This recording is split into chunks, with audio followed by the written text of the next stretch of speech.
মা হুয়ার রূহ, মুহাম্মদ আমাদেরকে বলে শোনাও রূহ কারে বলে, কেমন করে আসে, কেমন করে যায়, এ ব্যাপারে কি জানো বলো। 2 নাম্বার প্রশ্ন, মানহুম আসহাবুল কাহাফ, আসহাবে কাহাফ সম্পর্কে কি জানো। 3 নাম্বার প্রশ্ন, মান হুয়া যুলকারনাইন, যুলকারনাইন বাদশা সম্পর্কে কি জানো। আল্লাহর হাবিব সাল্লাল্লাহু আলাইহি ওয়াসাল্লাম বললেন গাদান উজিবুকুম, আগামীকাল বলে দেব। কি বললেন? সবাই বলেন উত্তরে কি বললেন? আগামীকাল বলে দেব। তো আগামীকাল সবাই এসে হাজির। বলো, 3টা প্রশ্ন রেখেছিলাম গতকাল, উত্তর বলো। আল্লাহর হাবিব সাল্লাল্লাহু আলাইহি ওয়াসাল্লাম বলতে পারলেন না, কারণ ওহী আসেনি। তিনি ছিলেন ওহী নির্ভর, ডিপেন্ডেন্ট অন ওয়াহি, dependent on revelation, guided by the ওয়াহি। তিনি এর পরের দিনে বললেন গাদান উজিবুকুম, আগামীকাল বলবো। এর পরের দিনে এরা এসে হাজির, উত্তর নাই। আল্লাহর হাবিব সাল্লাল্লাহু আলাইহি ওয়াসাল্লাম আবারও বললেন গাদান উজিবুকুম, আগামীকাল বলবো। এর পরের দিনে এরা এসে হাজির। এরকম 1 দিন 2 দিন 3 দিন নয়, টানা 15 দিন আল্লাহর হাবিব সাল্লাল্লাহু আলাইহি ওয়াসাল্লামের প্রশ্নগুলোর উত্তর করতে পারেন নাই। আল্লাহর হাবিব সাল্লাল্লাহু আলাইহি সাল্লামের নবুয়তি জিন্দেগিতে এত বিব্রতকর পরিস্থিতিতে তিনি কখনো পড়েন নাই। ইহুদিরা প্রতিদিন এসে হট্টগোল করে আর মক্কায় রটনা ছড়ায়, দেখো এই লোকটা যদি সত্যি নবী হতো তাহলে তো উত্তর করতে পারতো, ঠিক কি না? যেহেতু উত্তর করতে পারে না, আসলে সে আসল নবী নয়, সে ভণ্ড নবী, মিথ্যা নবী। পড়েন না আউযুবিল্লাহ। 15 দিন পর আল্লাহ আয়াত নাযিল করলেন ওয়ালা তাকুলান্না লিশাইইন ইন্নী ফাইলুন যালিকা গাদা ইল্লা আইয়াশা আল্লাহ। ও নবী, ভবিষ্যতের ব্যাপারে সামনে থেকে যখন আপনি ওয়াদা দিবেন, ওয়াদা দেওয়ার সময় ইনশাআল্লাহ শব্দটা মিলিয়ে দিবেন। সুবহানাল্লাহ পড়েন।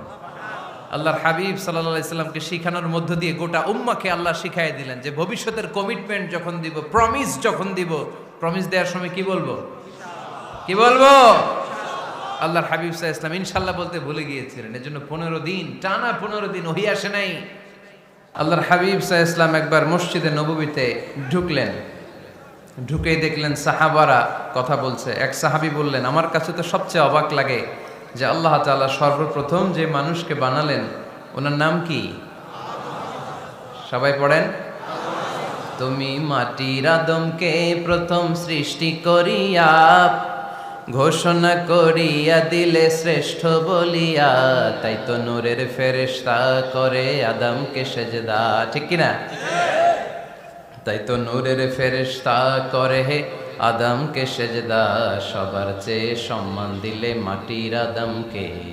আল্লাহু আল্লাহু তুমি জাল্লে জালালুহু, শেষ করা তো যায় না গে তোমার গুণগান। আল্লাহু আল্লাহু, সুবহানাল্লাহ পড়েন। এই সাহাবী বললেন যে আমার কাছে সবচেয়ে অবাক লাগে যে আল্লাহ তাআলা প্রথম মানুষ হিসেবে আদম আলাইহিস সালামকে বানালেন আর ওনাকে উপাধি দিলেন সফিউল্লাহ। আদম আলাইহিস সালামের উপাধি উত্তর দিতে হবে আওয়াজ করে। আদম আলাইহিস সালামের উপাধি কি ছিল?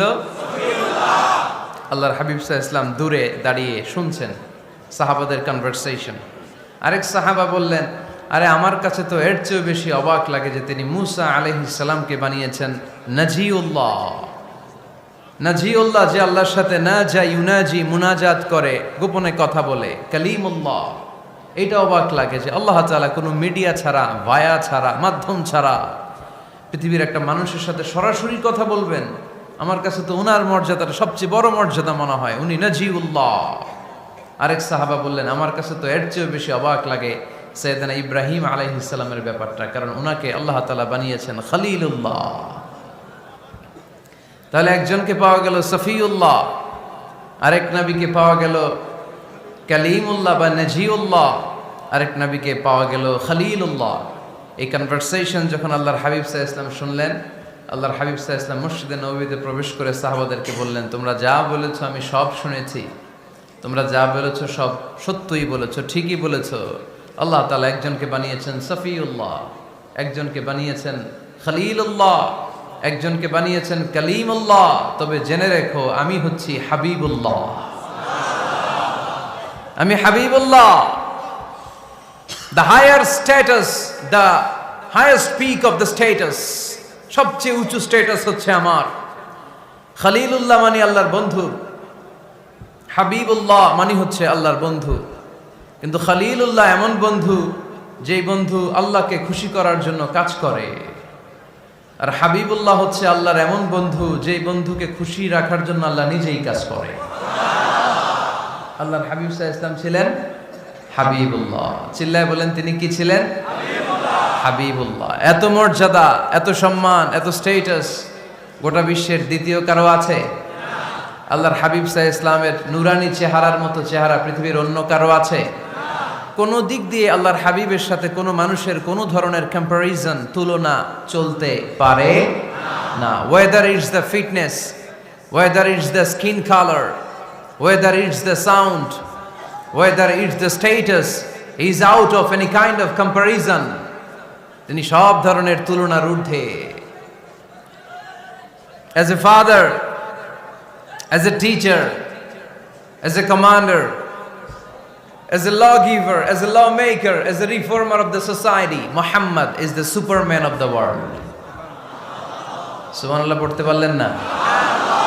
স্বামী হিসেবে, বাবা হিসেবে, নেতা হিসেবে, সমাজ সংস্কারক হিসেবে, নবী হিসেবে আল্লাহ রাসূল সাল্লাল্লাহু আলাইহি ওয়াসাল্লাম হচ্ছেন এই পৃথিবীর একজন সুপারম্যান। আল্লাহু আকবার। যার উপর একবার দুরূদ পড়লে 10টি রহমত নাজিল করে কে? 10টি গুনাহ মাফ করে কে? যিনি দুরূদ পড়ল তার স্ট্যাটাসকে 10 গুণ বাড়িয়ে দেয় কে? ওই হাবিব সাল্লাল্লাহু আলাইহি ওয়াসাল্লামের উম্মত হতে পেরে আমরা খুশি না বেজা?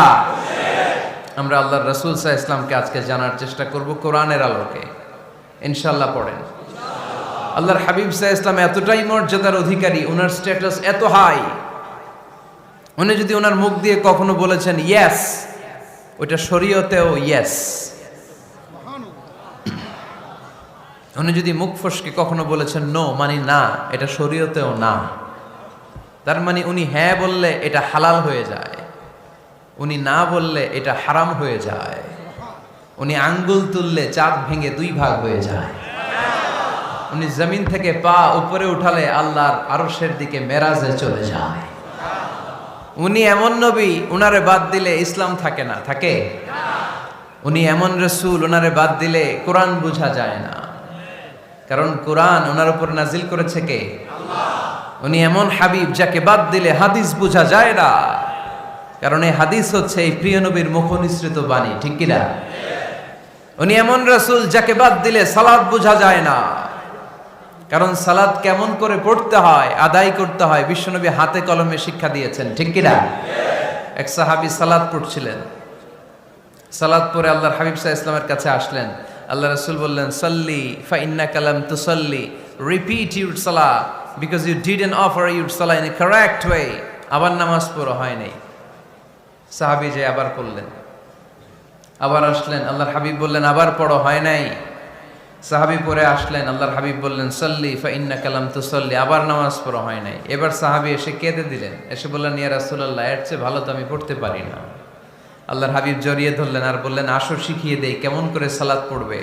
সালাতে কোনো তাড়াহুড়ো করবে না। রুকুতে যখন যাবে তোমার পিঠটা হবে স্ট্রেইট ফরওয়ার্ড, স্ট্রেইট ফরওয়ার্ড। রুকু থেকে সোজা হয়ে দাঁড়াবে, 2 সেজদার মাঝখানে সোজা হয়ে বসবে। সেজদায় যখন যাবে রিল্যাক্স করবে। সালাতে কি করতে হয়? রিল্যাক্স। আমার সাথে সাথে সবাই আওয়াজ করে পড়েন রিল্যাক্স।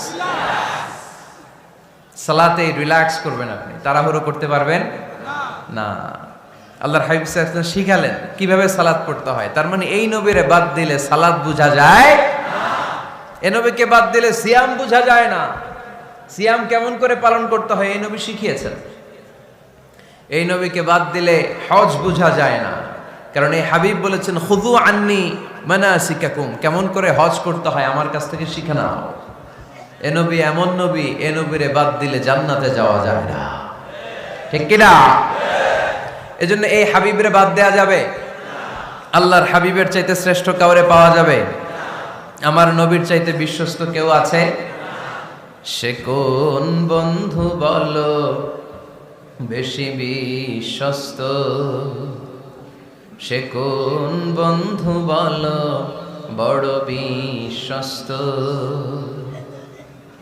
কার কাছে মন খুলে দেয়া যায়, কার কাছে প্রাণ খুলে দেয়া যায়, হওয়া যায় অতি আশ্বস্ত। তার নাম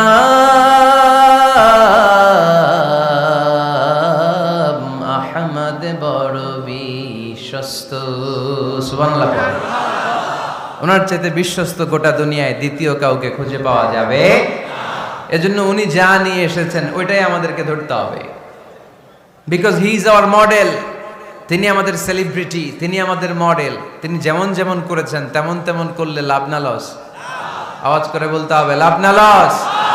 এজন্য আল্লাহর হাবিব সাল্লাল্লাহু আলাইহি ওয়াসাল্লামের আদর্শই আমাদের আদর্শ, ঠিক কি না? ওমা আতাকুমুর রাসূলু ফাখুযুহু ওমা নাহাকুম আনহু ফান্তাহু। Whatever he brings with, take it. Whatever he forbids, abstain from it. তিনি যা নিয়ে এসেছেন ধরো, তিনি যা নিষেধ করেছেন ছাড়ো। পারা যাবে? আমি প্রশ্ন করি, উত্তর দেন। তিনি যা নিয়ে এসেছেন ধরো। আওয়াজ করে বলবেন, তিনি যা নিয়ে এসেছেন, তিনি যা নিষেধ করেছেন এতেই কল্যাণ, দুনিয়াতেও কল্যাণ, আখিরাতেও কল্যাণ, ঠিক কি না? যা নিয়ে এসেছেন এতে বারাকাত, যা নিয়ে এসেছেন এতে কল্যাণ, যা নিয়ে এসেছেন এতে রাহমা। যেটাই নিষেধ করেছেন ওটার মধ্যে গজব, ঠিক কি না? যেটাই নিষেধ করেছেন ওটার মধ্যে ক্ষতি, যা তিনি বারণ করেছেন ওইটাতে লস। আমরা লসের খাতায় নাম তুলতে চাই না। এজন্য আল্লাহর হাবিব সাল্লাল্লাহু আলাইহি ওয়াসাল্লাম যা নিয়ে এসেছেন আমরা সেটাই ধরবো, যা থেকে তিনি বারণ করেছেন ওটা ছাড়বো। আমাদের মডেল হচ্ছে নবীরা, ঠিক কি না? নায়ক নায়িকা, গায়ক গায়িকা, ক্রিকেটার, বিজনেস ম্যাগনেট, এরা আমাদের মডেল নয়। আমাদের মডেল হচ্ছে বিশ্বনবী মুহাম্মদ সাল্লাল্লাহু আলাইহি ওয়াসাল্লাম। ইউরোপে, খোদ ইউরোপে বর্তমানে এই নামটা সবচেয়ে বেশি জনপ্রিয়, MUHAMMAD। সুবহানাল্লাহ পড়বেন না? সবচেয়ে জনপ্রিয় নাম কি?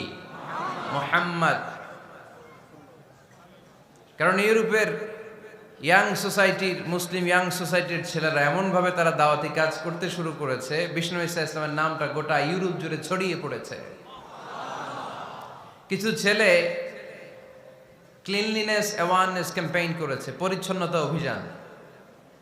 যেখানেই ময়লা ক্লিন করে, কিন্তু কোনো কথা বলে না। প্রত্যেক একটা টি শার্ট গায়ে দেয়, একটা গেঞ্জি পরে, ওই টি শার্টের পেছনে লেখা থাকে MUHAMMAD, মানে কি? মুহাম্মদ। যারাই তাদের কার্যক্রম দেখে তারা দেখে তাদের গেঞ্জির পিছনে লেখা MUHAMMAD। কি চমৎকার আইডিয়া! ইউরোপিয়ান লোকদের মাথায় চিন্তা, কারা এরা, এত ভদ্র কেন, কেন এত পরিচ্ছন্নতার অভিযান করে, আর তাদের গেঞ্জির পিছনেই এই শব্দটা লেখা কেন, MUHAMMAD? Who is this? Who is this personality? We don't know anything about him. আমরা তো কিছু জানি না ওনার ব্যাপারে। দেন দে সার্চ ইন গুগল। তারা গুগল করে, ইন্টারনেটে সার্চ দেয়, মুহাম্মদ লিখে, ইন্টারনেট তাদেরকে মুহাম্মদ সাল্লাল্লাহু আলাইহি ওয়াসাল্লামের জীবনী দিয়ে দেয়। তারা মনের অজান্তেই বিশ্বনবীর জীবনী জেনে বিশ্বনবীর আশেক হয়ে যায়, বিশ্বনবীর প্রেমে পাগল হয়ে যায়। যাদের নসিব ভালো, অনেকে কালিমা পড়ে মুসলমান হয়ে যায়। এজন্য বিশ্বনবী সাল্লাল্লাহু আলাইহি ওয়াসাল্লাম তিনি হচ্ছেন আমাদের মডেল, ঠিক কিনা? তিনি যা এনেছেন সেটা আমরা ধরবো, তিনি যা নিষেধ করেছেন সেটা আমরা ছাড়বো। আমরা যদি আল্লাহর ভালোবাসা পেতে চাই, বিশ্বনবী সাল্লাল্লাহু আলাইহি ওয়াসাল্লামের আনুগত্যের দরকার আছে না নাই? এজন্য আল্লাহ বললেন, কুল ইন কুনতুম তুহিব্বুনাল্লাহা ফাত্তাবিউনি ইউহিব্বুকুমুল্লাহ ওয়া ইয়াগফির লাকুম যুনুবাকুম ওয়াল্লাহু গফুরুর রহিম। আল্লাহকে যে পাইতে চায়, হযরতকে ভালোবেসে আরশ কুরসি লৌহ কালম না চাইতে পেয়েছে সে। রসুল নামের রশি ধরে যেতে হবে আল্লাহর ঘরে। নদী তরঙ্গে যে পড়েছে ভাই দরিয়াতে, সে আপনি মেশে হযরতের অনুসরণে আরশ কুরসি লৌহ কালম না চাইতে পেয়েছে সে। সুবহানাল্লাহ পড়ে। এজন্য আল্লাহর হাবিব সাল্লাল্লাহু আলাইহি ওয়াসাল্লামের ভালোবাসা আমাদের অন্তরে থাকার দরকার আছে না নাই? আনুগত্যের দরকার আছে না নাই? তাহলেই আল্লাহর ভালোবাসা পাওয়া যাবে, ঠিক কি না? আজকে আমরা কোরআনের আলোকে আল্লাহর হাবিব সাল্লাল্লাহু আলাইহি ওয়াসাল্লামকে চিনব। আমরা কোরআন থেকে জানার চেষ্টা করব তিনি কেমন ছিলেন, কেমন ছিলেন আমার প্রিয় রাসূল। কোরআনুল কারীম থেকে যদি আমরা বিশ্ব ইসলামের পরিচয় জানতে চাই, কোরআন সর্বপ্রথম আল্লাহর হাবিবের যে পরিচয়টা আমাদেরকে দিবে, কোরআন বলবে তিনি হচ্ছেন রাসূলুল্লাহ। আমাদের প্রিয় নবীর সবচেয়ে বড় টাইটেলের নাম কি? রাসূলুল্লাহ। সবাই আওয়াজ করে পড়বেন, টাইটেলটার নাম কি? রাসূলুল্লাহ। পৃথিবীতে এর চেয়ে বড় টাইটেল আছে? এমপি বলেন, মন্ত্রী বলেন, যাই বলেন না কেন, ধনকুবের বলেন, রাসূলুল্লাহর উপরে কোনো টাইটেল নাই, ঠিক কিনা? কেউ চাইলেই রাসূলুল্লাহ হতে পারে না, হতে পারে? আমরা সবাই মিলে যদি একজনের ভোট দেই, উনি তো রাসূল হয়ে যাবে, তাই না? হবে না? ভোট দিয়ে রাসূল বানানো যায় না? আমাদের মানব জাতির সাথে যদি জিন জাতি একাত্মতা পোষণ করে, মানব জাতি আর জিন জাতিও যদি ভোট দেয়, তাহলে তো রাসূল হবে। ফেরেশতারা যদি বলে আমরাও আছি সাথে, তাইলেও রাসূল বানানো যাবে না। তার মানে রাসূল ইলেকশনে হয় না, রাসূল হয় সিলেকশনে। আর সিলেক্ট করেন কে? আল্লাহ। আল্লাহু ইয়ালামু হাইসু ইয়াজআলু রিসালাতাহ। আল্লাহই ভালো জানেন তিনি কাকে রাসূল বানাবেন।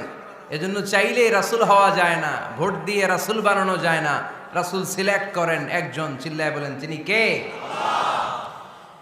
এজন্য কালামুল্লাহ মাজিদে বিশ্বনবীর সর্বপ্রথম যে পরিচয়টা পাওয়া যায়, কোরআন আমাদের সামনে আমাদের নবীর পরিচয় করিয়ে দিচ্ছেন, মুহাম্মাদুর রাসূলুল্লাহ। ওয়াল্লাযীনা মাআহু আশিদ্দাউ আলাল কুফফারি রুহামাউ বাইনাহুম।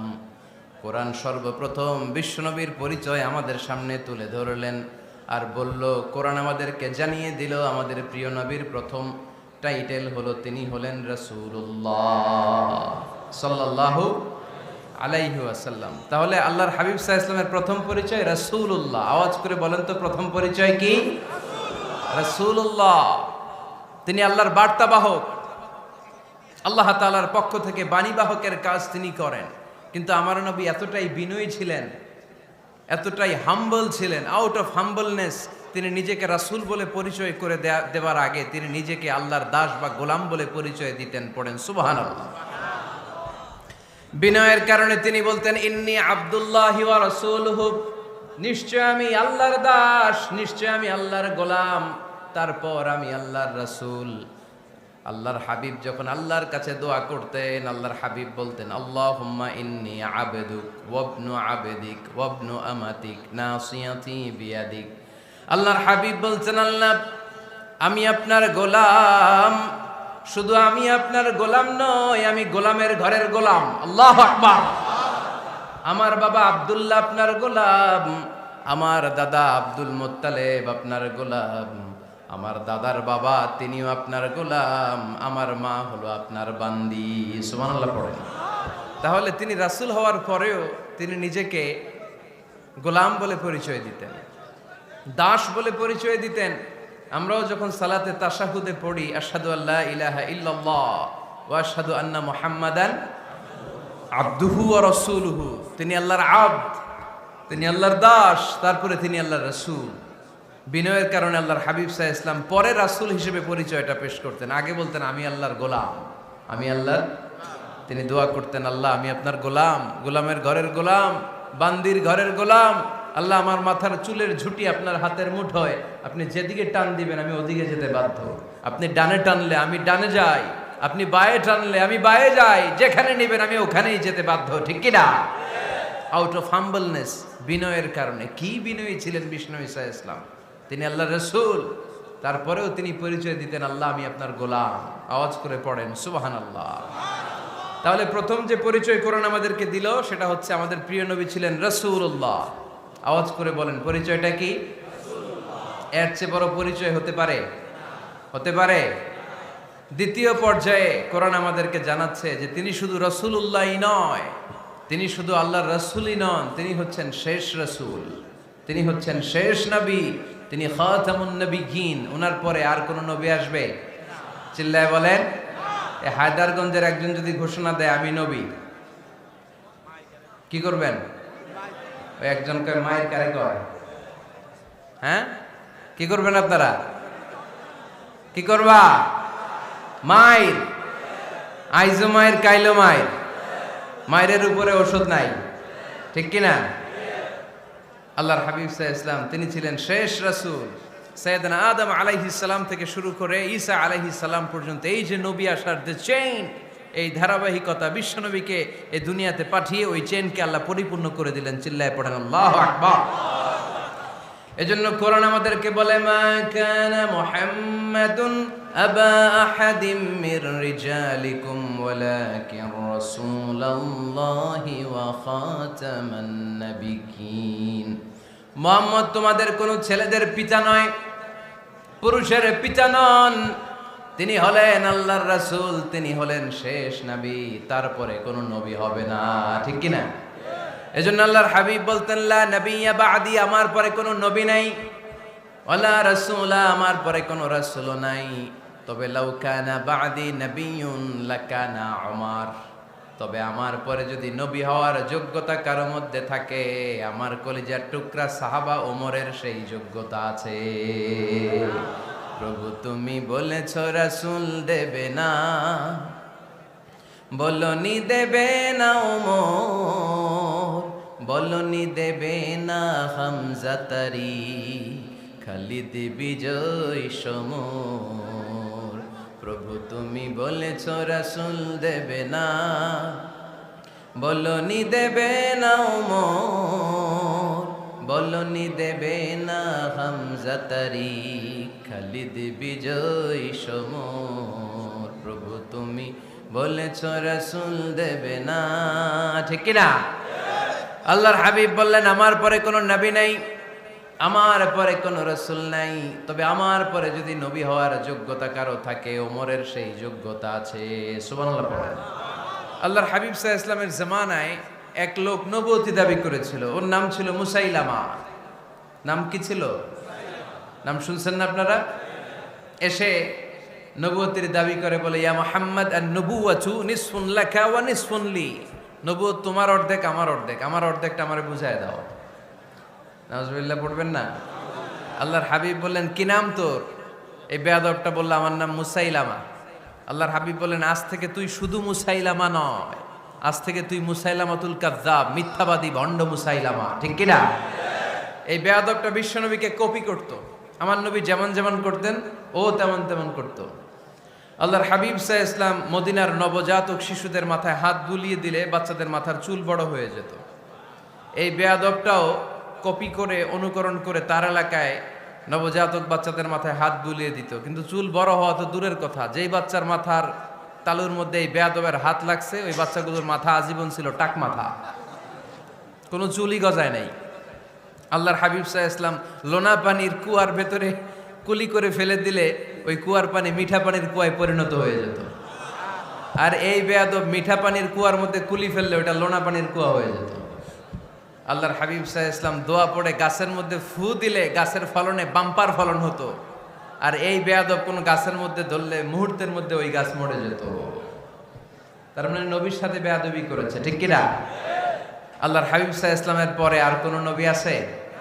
মির্জা গোলাম আহমদ কাদিয়ানী নাম শুনছেন? শোনেন নাই? কে কে হাত তোলেন তো। সবাই শুনছেন? এই বেয়াদবটাও কাদিয়ান এলাকার লোক, সেও নবুয়তির দাবি করেছিল, কিন্তু তার পরিণাম ভালো হয় নাই, ঠিক কিনা? নবীরা পবিত্র, নবীরা যেই জায়গাটায় মারা যায় ওই জায়গাটাও পবিত্র, কিন্তু এই বেয়াদবটা মারা গেছে টয়লেটের ভেতরে, টয়লেটের টাঙ্কি ভেঙে পায়খানার গোডাউনের ভেতরে পড়ছে। পায়খানা খাইতে খাইতে পেটটা হয়ে গেছে এত বড়, মেথর এনে শিকল দিয়ে বেঁধে টেনে হিচড়ে একে উপরে ওঠানো লাগছে। এগুলো প্রমাণ করে আল্লাহর হাবিব সাল্লাল্লাহু আলাইহি ইসলামের পরে কেউ যদি নবুয়তির দাবি করে তার পরিণাম ভালো হয় না। চিল্লায় বলেন ঠিক কিনা? এজন্য সহিহ মুসলিমের বর্ণনা, আল্লাহর নবী বললেন, মাসালি ওয়া মাসালুল আমবিয়াই মিন ক্বাবলি কামাসালি রাজুলিন বানা বাইতান, আমার দৃষ্টান্ত আর আমার আগের নবীদের দৃষ্টান্ত ওই ব্যক্তির মতো যেই ব্যক্তি একটা ঘর বানিয়েছে। কি বানিয়েছে? খেয়াল করে শুনবেন, আল্লাহর হাবিব বললেন আমার দৃষ্টান্ত আর আগের সব নবীদের দৃষ্টান্ত হচ্ছে ওই ব্যক্তির মতো যে ব্যক্তি একটা ঘর বানিয়েছে, যেই ঘরটা অনেক সুন্দর করে সে ডিজাইন করেছে। ঘরের ডানে বায়ে উপরে নিচে সামনে পেছনে এত সুন্দর ডিজাইন, নিখুঁত, খুঁত ধরার মতো কোনো জায়গা নাই। লোকজন এসে যারাই ঘরটা দেখে সবাই বলে বাহ বাহ। কি বলে? এত সুন্দর ঘর আমরা দেখি নাই। তবে একটা জায়গায় একটা ভুল ছিল, একটা জায়গায় একটা খুঁত ছিল। ঘরের একটা ওয়ালে ইটের গাঁথুনির জায়গাটাতে এক জায়গায় একটা ইটা কম ছিল। কি কম ছিল? ইটা কম ছিল। সবাই বললো তোমার ঘরটা অনেক সুন্দর, এক জায়গায় একটু সমস্যা, দেয়ালের গাঁথুনিতে একটা ইটা নাই। বিশ্বনবী সাল্লাল্লাহু আলাইহি সাল্লাম বলেন, ফা আনাল লাবিনা ওয়া আনা খাতামুন নাবিয়িন, আমি হচ্ছি সেই ইটা। আমাকে যখন আল্লাহ তাআলা ওই জায়গায় গ্যাপ পূরণের জন্য রেখে দিল, গোটা বিশ্বটা উজালা হয়ে গেল, নবুয়তির মালাটা পরিপূর্ণ হয়ে গেল। ফা আনাল লাবিনা ওয়া আনা খাতামুন নাবিয়িন, আমি হলাম সেই ইটা। আমাকে যখন আল্লাহ তাআলা দুনিয়ায় পাঠালেন, গোটা দুনিয়াটারে আলোকিত করে দিল কে? এরা হতে হেলে দুলে নুরানি তনু ওকে আসে হায়, সারা দুনিয়ার হেরে মেরে পর্দা খুলে খুলে যায়। সে যে আমার কামলিওয়ালা কামলিওয়ালা, সে যে আমার কামলিওয়ালা কামলিওয়ালা, তার ভাবে বিভোল রাঙ্গা পায়ের তলে, পর্বত জঙ্গল টল মল টলে, খুরমা খেজুর বাদাম জাফরানি ফুল ঝরে ঝরে যায়। সে যে আমার কামলিওয়ালা কামলিওয়ালা। সুবহানাল্লাহ পড়েন। এজন্য আল্লাহর হাবিব বলতেন, আমি শেষ নবী, আমি শেষ রাসূল, আমার পরে কোনো রাসূল নাই, আমি হলাম খাতামুন নাবিয়িন। সুবহানাল্লাহ পড়েন। তাহলে কোরআন সর্বপ্রথম আল্লাহর হাবিবের যে পরিচয়টা দিল সেটা হচ্ছে আল্লাহর হাবিব হচ্ছেন রাসূলুল্লাহ। আওয়াজ করে বলেন তো, তিনি কি ছিলেন? আল্লাহ রাসূল ছিলেন। দ্বিতীয় যে পরিচয়টা কোরআন আমাদেরকে দেয় সেটা হচ্ছে তিনি যেন তেন রাসূল নন, তিনি হচ্ছেন শেষ রাসূল, শেষ নবী, খাতামুন নাবিয়িন। তার মানে আমার নবীর পরে আর কোন নবী পৃথিবীতে আসবে। তিন নাম্বার কোরআন যে পরিচয়টা আল্লাহর হাবিবের আমাদের সামনে তুলে ধরেছে সেটা হচ্ছে তিনি রাসূল ছিলেন, শেষ রাসূল ছিলেন, তবে তিনি মানুষ ছিলেন। তিনি কি ছিলেন? আওয়াজ করে বলেন। আমার নবী কি জিন ছিল? ফেরেশতা ছিল না? কি ছিল? আওয়াজ করে বলেন, কি ছিল? তিনি মানুষ ছিলেন, তবে যেন তেন মানুষ নন, অসাধারণ মানুষ। কেমন মানুষ? তিনি মানব, সাধারণ মানব নন, তিনি মহামানব। অনেকে বলে ইউসুফ আলাইহিস সালাম নবীদের মধ্যে সবচাইতে সুন্দর নবী ছিলেন, বলে না অনেকে? শোনেন নাই আপনারা? এটা ঠিক, উনি অনেক সুন্দর ছিলেন, কিন্তু আমার নবীর চাইতে বেশি সুন্দর। আল্লাহর হাবিব বলতেন, আনা মালিহুন ওয়া আখি ইউসুফু সাবিহুন, মানে আমি হচ্ছি মালিহ, লাবণ্যময় সুন্দর, আর আমার ভাই ইউসুফ হচ্ছে সাদা সুন্দর। একদিকে লাবণ্যময় সুন্দর, আরেকদিকে সাদা সুন্দর, কোনটার দাম বেশি? চিল্লায় বলতে হবে কোনটা? আল্লাহর হাবিব ছিলেন মালিহ। মালিহ শব্দটা এসেছে মিলহন থেকে। মিলহন মানে লবণ, মিলহন মানে কি? লবণ। লবণ থেকে লাবণ্যময়। আল্লাহর হাবিব ছিলেন মালিহ, এত সুন্দর ছিলেন। আম্মা জান আয়েশা যখন শুনলেন ওয়াকাত্তা'না আইদিয়াহুন, মিশরের নারীরা বুর্তুকাল কাটতে যে, লেবু কাটতে যে, কমলা লেবু কাটতে যে সাইয়েদনা ইউসুফ আলাইহিস সালামকে যখন দেখলেন, আল্লাহর নবী ইউসুফ আলাইহিস সালামের চেহারার মাধুর্যতা এত সুন্দর ছিল, এত চমৎকার চেহারার গ্ল্যান্স, এটা দেখে মিশরের নারীরা লেবু কাটতে যে আঙ্গুল কেটে ফেলেছিল। আল্লাহর কোরআন সাক্ষী। সুবহানাল্লাহ পড়ে। এই ঘটনা যখন আম্মা জান আয়েশা রাদিয়াল্লাহু তাআলা আনহা শুনলেন, তিনি বললেন, ও মিশরের নারীরা, তোমরা ইউসুফ নবীর সৌন্দর্য দেখে লেবু কাটতে যে আঙ্গুল কেটেছো, আমার স্বামী বিশ্বনবী মুহাম্মদ সাল্লাল্লাহু আলাইহি ওয়াসাল্লামের চেহারা যদি দেখতা তাহলে লেবু কাটতে যে আঙ্গুল নয় কলিজাটা কেটে টুকরা টুকরা করে দিতাম। আবার আম্মা জান আয়েশা বলেন, তোমাদের জন্য একটা সূর্য আছে, আমার জন্য একটা সূর্য আছে। তোমাদের সূর্য আমার সূর্যের মতো নয়, আমার সূর্যটাও তোমাদের সূর্যের মতো নয়। তোমাদের সূর্যটা প্রতিদিন সকালবেলা পূব আকাশে উদিত হয়ে গোটা বিশ্বটারে আলোকিত করে ফেলে, কিন্তু আমার সূর্যটা সকালবেলা উদিত হয় না। সাল্লাল্লাহু আলাইহি ওয়াসাল্লাম তিনি মানুষ ছিলেন, তবে সাধারণ মানুষ নন, অসাধারণ মানুষ। নবী ছিলেন, যেন যেন নবী নন, মহানবী, মানব কিন্তু মহামানব, ঠিক কিনা? এজন্য কোরআন আমাদেরকে জানিয়ে দেয়, কুল ইন্নামা আনা বাশারুম মিসলুকুম ইউহা ইলাইয়া আন্নামা ইলাহুকুম ইলাহুন ওয়াহিদ। ও নবী, আপনি বলে দেন, নিশ্চয় আমি তোমাদের মতোই মানুষ, কিন্তু আমার কাছে ওহী আসে, তোমাদের কাছে আসে না, ঠিক কিনা? মানুষ কোন সেন্সে? মানুষ এই সেন্সে তিনি মানুষ যে আমরা দুনিয়াতে মা বাবার মাধ্যমে আসি, তিনিও এসেছেন। আমরা পৃথিবীতে বিয়ে করি, আল্লাহর হাবিবও করেছেন। আমরা বিয়ে করলে সন্তান হয়, আল্লাহর হাবিব সাল্লাল্লাহু আলাইহি ইসলামের 4 কন্যা 2-3 পুত্র সন্তান ছিল। আমরা আমাদের আঘাত পেলে গা ঝরে রক্ত বেরোয়, আল্লাহর হাবিব সাল্লাল্লাহু আলাইহি ইসলামের উহুদের ময়দানে দাঁত ভেঙে রক্ত ঝরেছে, ঠিক কিনা? এই সেন্সে তিনি মানুষ, কিন্তু সাধারণ মানুষ নন, তিনি অসাধারণ মানুষ, অসাধারণ, আনপ্যারালাল, ইউনিক, ফ্যান্টাস্টিক। আল্লাহর হাবিবের সাথে কারো তুলনা চলে না। আল্লাহর হাবিব সাল্লাল্লাহু আলাইহি ওয়াসাল্লাম বলেন, আল্লাহ তাআলা গোটা বিশ্বের সবাইকে তৈরি করে 2 ভাগ করলেন। কয় ভাগ? 1 ভাগ জান্নাতি, 1 ভাগ জাহান্নামী। আমাকে আল্লাহ তাআলা জান্নাতীদের মধ্যে প্রেরণ করলেন। এই জান্নাতীদেরকে আল্লাহ অনেক শহরে বিভাজন করে পৃথিবীতে পাঠালেন, আমাকে আল্লাহ তাআলা মক্কা শহরে পাঠালেন। মক্কা শহরে অনেকগুলো বংশ আছে, সেখান থেকে আল্লাহ তাআলা আমাকে কুরাইশ বংশে পাঠালেন। কুরাইশ বংশে অনেক খানদান আছে, আমাকে আল্লাহ তাআলা হাশমি খানদানে পাঠালেন। হাশমি খানদানে অনেক পরিবার আছে, আমাকে আব্দুল মুত্তালিবের পরিবারে পাঠালেন।